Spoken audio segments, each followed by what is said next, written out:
All right, welcome to this week's Coffee and Conversation. We just got back from date night, and we talked to the couple that was next to us who was married for how long? 52 years.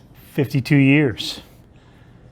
And they were obviously in love. There was laughter, there was conversation.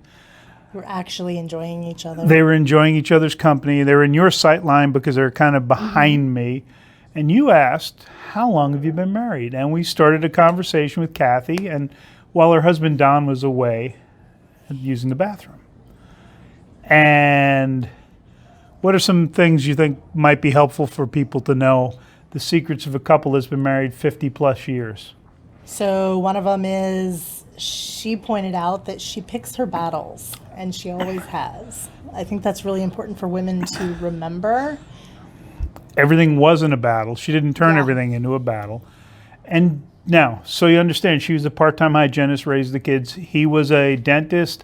He also taught at the dental school, was on a lot of boards. So he taught oral surgery too. So the man Yeah. had some skills. So he made obviously probably 80 to 90% of the household income.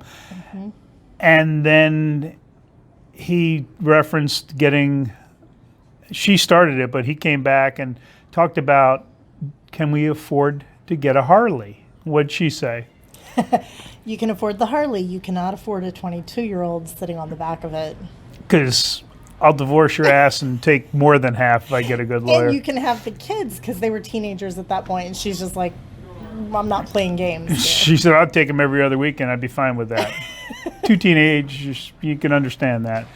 But they talked about how when they went cruising, when they would take time off, how did she describe their rides? My legs were wrapped around him. Yeah. Said it just like we were talking about what'd you order for an appetizer. It was great. Yeah. And it was just refreshing to see. And she pointed out, and while he was gone, we had this discussion with her, and he duplicated it. What do you think the key is? And it involved, they had a cabin to go skiing in. They're Canadians, and they said when they would drive to go up when the kids fell asleep. It was a 2-hour drive. So they got 4 hours of uninterrupted time together. That was their date night every week. And they got to talk about their relationship, what's going on, so on and so on. And so that was their date night. And he came back and we exchanged pleasantries, talked, and asked him. And he went, the most crucial thing was when we used to go up to the cabin, we would get 2 hours each. And both of them, unrehearsed, not expecting a couple of coaches, counselor to be asking them questions about marriage longevity. Now, I thought that was just fabulous. They really focused on the fact that they had that focused time for each other. Yeah. That was really important to them. And so, just for the record, when we leave, you will be here 3 weeks. That was our fourth date night. What we typically don't do on date nights is look at our phones. Right. We talk. We have other time that is designated for us as well, Sunday afternoons.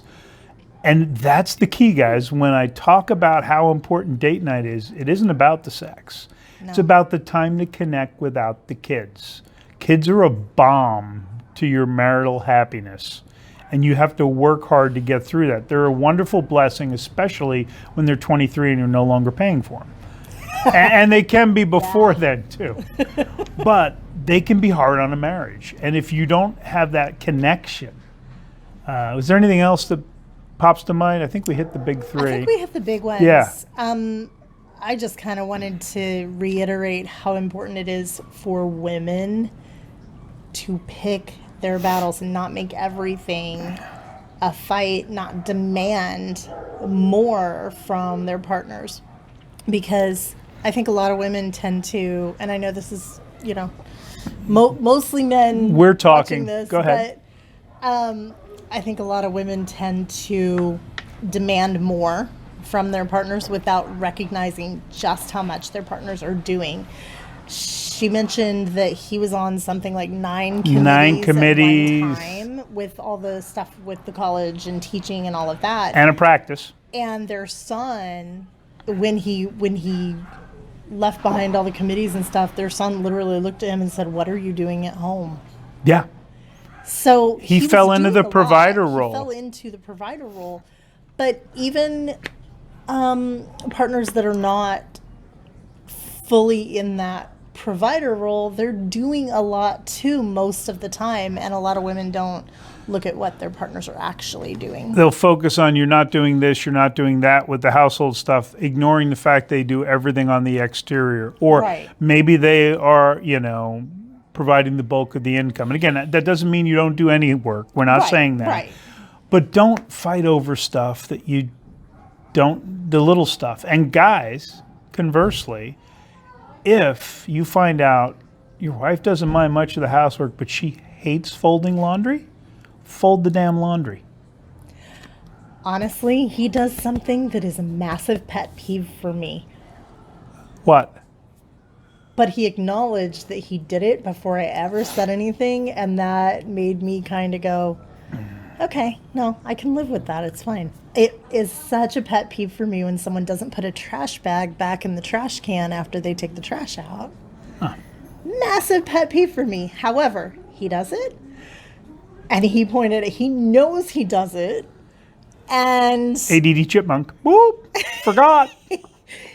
and so he, he's like, yeah, I frequently do that, and just slips my mind. So I readjusted my thinking because he's aware he does it. He's not doing it on purpose. And let me be not honest, something that has to it be annoys thought about. me because when do I realize I forgot to put it When in? you have a handful of, It's when I'm about to dump the coffee filter Yup. the next morning because the trash went out and I'm still not fully awake. I grabbed the coffee filter from yesterday, and on two occasions at least, I have gone and dumped it into the trash can, realizing as it's halfway down that there's no liner.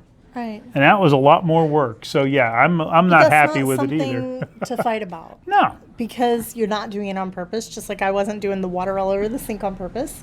Yeah. And Looked like there was a flood in my bathroom. no, it wasn't that bad. No. Yeah, in your mind. But those are not things worth fighting No. about. And if you bring them up respectfully and you have high regard for your partner, it's not a big deal. It's not. There's so many things couples fight over that are not worthy of a fight. And men, you're falling into the trap. It takes two to argue. If you're wrong, acknowledge it. Try to do better. If you're not wrong, don't fall into the fight trap. You can't win. Yeah. When's the last time you won a fight? So there's some lessons from a couple that was married 50 plus years, still in love, and you could just tell by the sounds of the conversation and the laughter and that they were enjoying each other's company. And now they really are in the sweet spot. They've got another 10 plus years of being happily ever after. But it takes work, Yeah. but it's worth it, guys. All right.